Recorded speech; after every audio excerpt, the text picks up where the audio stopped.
Istri Presiden Ukraina Volodymyr Zelensky, Olena Zelenska, berkunjung ke Amerika Serikat.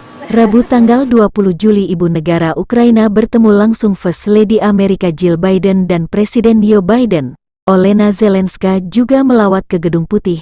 Dalam kesempatan berpidato, ia menyerukan langsung kepada anggota Kongres Amerika Serikat agar negaranya diberi lebih banyak sistem pertahanan udara guna membantu mengamankan wilayah udara dari serangan Rusia. Olena berharap bantuan senjata dari Amerika membantu mengusir penjajah. Menteri Pertahanan Ukraina Oleksiy Reznikov mengatakan Amerika Serikat akan mengirim lebih banyak lagi roket jarak menengah HIMARS untuk menangkal serangan Rusia.